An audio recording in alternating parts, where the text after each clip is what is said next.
राधा अष्टमी को श्री कृष्ण की प्रेयसी और अनन्य भक्त श्री राधा रानी के प्रकटोत्सव के रूप में मनाया जाता है।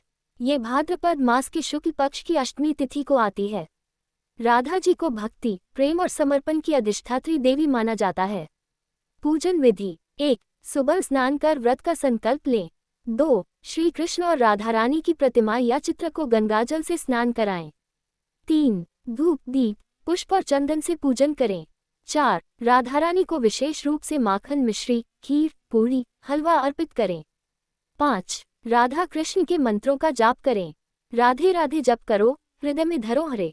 राधा अष्टमी व्रत कथा। राधा अष्टमी व्रत कथा देवी राधा के जन्म और इस दिन व्रत रखने के महत्व के बारे में बताती है।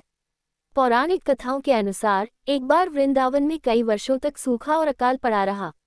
लोग हताश होकर वर्षा और राहत के लिए देवताओं से प्रार्थना करने लगे। भगवान ब्रह्मा ने प्रकट होकर उन्हें बताया कि यह भूमि देवी लक्ष्मी की अनुपस्थिति के कारण दुख झेल रही है। उन्होंने समझाया कि लक्ष्मी राधा के रूप में वृंदावन में जन्म लेंगी और दुनिया में फिर से समृद्धि लाएंगी। इसके तुरंत बाद राजा वृषभानु और उनकी पत्नी कीर्ति ने देवताओं को प्रसन्न करने के लिए एक महान यज्ञ किया। पवित्र अग्नि से एक दिव्य सुनहरे रंग की बच्ची प्रकट हुई। यही देवी राधा थी। उनका जन्म भाद्रपद मास के शुक्ल पक्ष की अष्टमी को हुआ था। उनके जन्म के समय से ही वृंदावन में सूखा समाप्त हो गया और भूमि फिर से उपजाऊ और समृद्ध हो गई।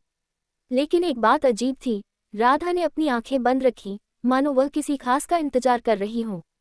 जब भगवान कृष्ण, जिनका जन्म उनसे कुछ दिन पहले हुआ था, उनसे मिलने आए तो उन्होंने धीरे से अपना हाथ उनके सिर पर रखा। उसी पल राधा ने पहली बार अपनी आंखें खोली और सबसे पहले उन्होंने अपने प्रिय कृष्ण को देखा। यहीं से उनके शाश्वत दिव्य प्रेम की शुरुआत हुई। ये कहानी देवी राधा की असीम शक्ति और दिव्य कृपा की याद दिलाती है। राधा अष्टमी पर व्रत रखने और इस कहानी को सुनने से भक्तों के जीवन में अपार आशीर्वाद, सुख और समृद्धि आती है। राधा अष्टमी का महत्व: 1. श्री राधा रानी का जन्म बरसाना, उत्तर प्रदेश में हुआ था।